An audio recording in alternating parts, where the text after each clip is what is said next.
Hello everyone, इस video में हम डिस्कस करेंगे नेशनल पॉलिसी ऑन एजुकेशन 1986 जो एक ओरिजिनल पॉलिसी थी और इसी में जो अमेंडमेंट लाई गई थी 1992 में। उसके बाद हम उसको भी डिस्कस करेंगे। एनपीई 1986 को इंट्रोड्यूस किया जाता है by former prime minister Rajiv Gandhi ताकि जो है इंडिया में एक इंक्लूसिव एजुकेशन सिस्टम लाया जाए। इस पॉलिसी का एम था कि एजुकेशन को एक पावरफुल इंस्ट्रूमेंट की तरह यूज़ किया जाए ताकि नेशनल डेवलपमेंट हो, सोशल इंटीग्रेशन हो, जिसके लिए क्या लाया गया था, common school system, individual empowerment हो, डिस्पैरिटीज़ जो हैं उनको कम किया जाए, चाहे फिर वो जेंडर डिस्पैरिटीज़ हैं कि सिर्फ लड़के ही स्कूल नहीं जाएंगे, लड़कियां भी जाएंगी, चाहे वो डिसएडवांटेज सेक्शन की इसमें बात की जाए कि वो लोग, उनको भी जो है प्रॉपर एजुकेशन मिले, प्रॉपर उनको जो अपॉर्चुनिटीज़ मिले, प्रॉपर रिसोर्सेज उनको भी मिले एंड बच्चों में फॉस्टर की जाए डेमोक्रेटिक वैल्यू। अब हम पढ़ेंगे objective of NPE 1986। First objective इस पॉलिसी का था यूनिवर्सल एक्सेस टू एजुकेशन, कि जितने भी बच्चे हैं उन सबके पास एजुकेशन अवेलेबल हो, ड्यू टू एनी रीज़न कोई भी बच्चा जो है पीछे ना रह जाए और उसको अवेलेबल ना हो education. Second was reduction of disparities, social and gender disparities दोनों की इसमें बात की गई थी कि ऐसा नहीं है सिर्फ हमने लड़कों को ही स्कूल भेजना है, लड़कियों को भी स्कूल भेजना है, और ऐसा नहीं है कि जो हमारे डिसएडवांटेज्ड सेक्शन के बच्चे हैं उनको प्रॉपर अपॉर्चुनिटीज़ ना मिलें और प्रॉपर रिसोर्सेज ना मिले। तो उस गैप को जो है, डिस्पैरिटीज़ को हमने कम करना है।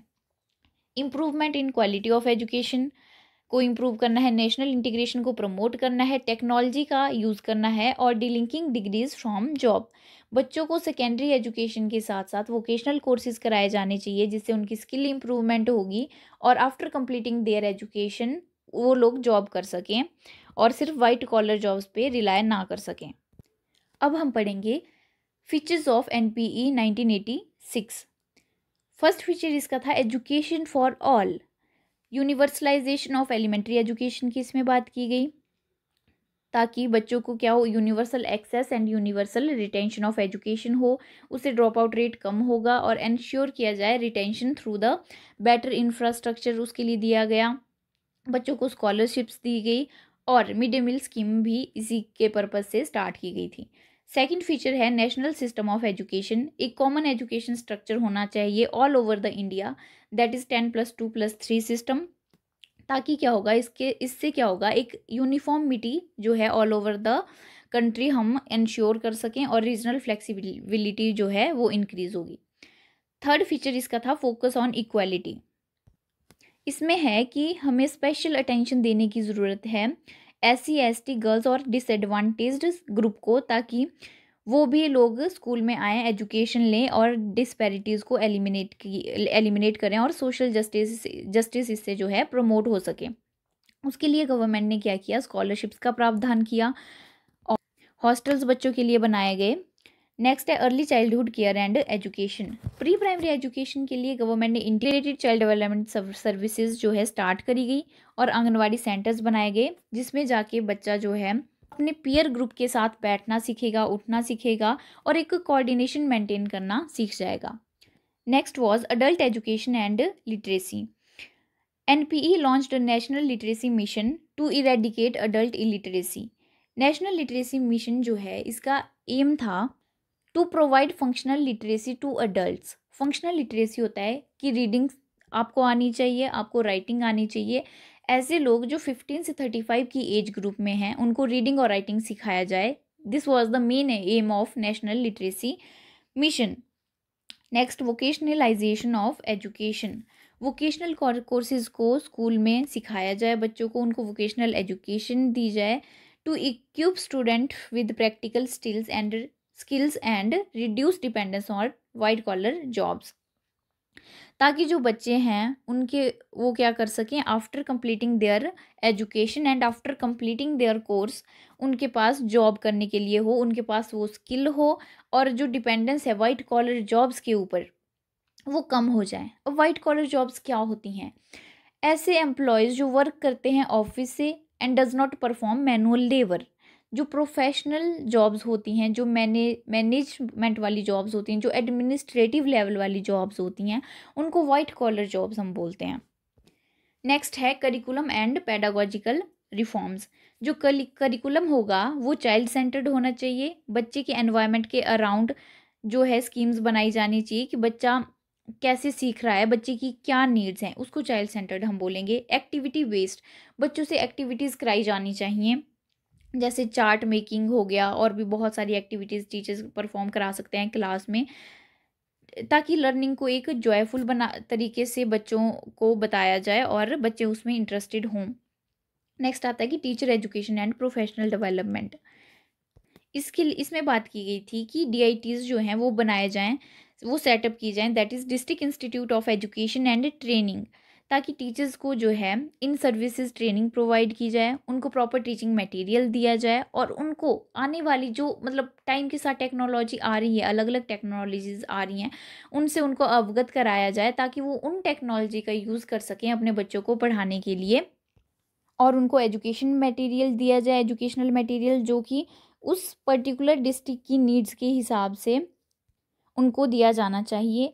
नेक्स्ट है use of technology in education. Education में टेक्नोलॉजी का यूज़ होना चाहिए, for example radio, televisions, computer, to reach remote areas and support distance learning. इससे क्या होगा, जब हम एजुकेशन में टेक्नोलॉजी का यूज़ करेंगे, इससे डिस्टेंस लर्निंग को हम सपोर्ट कर सकते हैं। ऐसा बच्चा जो रिमोट एरियाज में बैठा है, जिसके पास, उसको भी जो है एजुकेशन, जिसका फंडामेंटल राइट है, उसको भी ताकि एजुकेशन की एक्सेस मिल सके, उसके लिए यूज़ ऑफ टेक्नोलॉजी किया जाना चाहिए। लैंग्वेज पॉलिसी की इसमें बात की गई, उसमें दिया गया था 3 लैंग्वेज फार्मूला, जिसमें मदर टंग और रीजनल लैंग्वेज है, फिर हिंदी है, और उसके बाद इंग्लिश की बात की गई। क्योंकि जब बच्चे स्कूल जाते हैं तो बच्चा प्रॉब्लम फेस ना करे, और अपनी जो उसकी मदर टंग है उसमें वो अपनी रीजनल लैंग्वेज है उसको बोल सके, उसमें वो बात कर सके, और फिर उसको धीरे धीरे हिंदी प्रमोट उसमें किया जाए, and then English. Next was decentralisation and community involvement through Panchayati Raj institution, school committees and local bodies. इसमें था जो डिसेंट्रलाइज्ड एक प्लानिंग की जाए, जिसमें क्या किसको जो है इन्वॉल्व किया जाए, पंचायती राज इंस्टीट्यूशन इसमें इन्वॉल्व होनी चाहिए, स्कूल कमिटीज़ इन्वॉल्व होनी चाहिए, और लोकल बॉडीज़ को इन्वॉल्व किया जाए। लोकल बॉडीज़ जब हम लोकल बॉडीज़ को इन्वॉल्व करते हैं तो इससे क्या फ़ायदा होता है कि जो लोकल बॉडीज़ हैं वो उनको पता होता है कि उस पर्टिकुलर एरिया की क्या नीड है, तो उस हिसाब से हमने प्लानिंग करनी है। इसको हम बॉटम अप अप्रोच भी बोलते हैं। बॉटम अप अप्रोच होती है जो स्टार्ट होती है ग्रास रूट लेवल से, इंडिविजुअल लेवल से, लोअर लेवल इनपुट से, and combine to build a larger and more comprehensive system. अब हम बात करेंगे initiative launch to implement NPE। Operation black board था, national primary education programmes launch किए गए, नेशनल लिटरेसी मिशन और सर्व शिक्षा अभियान। अपकमिंग वीडियोस में हम ये सारे टॉपिक्स 1 बाय 1 करके कवर करेंगे। अब हम पढ़ेंगे achievement and impact of NPE 1986। तो इससे क्या होता है, increased enrolment and retention increase हुई, जेंडर पैरिटी जो है उसमें इम्प्रूवमेंट हमें देखने को मिलती है। इसका मतलब है कि जो स्पेसिफिक एरिया के बच्चे हैं, चाहे वो लड़के हैं चाहे वो लड़कियां हैं, उनके पास क्या है, इक्वल रिप्रेजेंटेशन है। वो दोनों स्कूल जा रहे हैं, वो दोनों शिक्षा ग्रहण कर रहे हैं।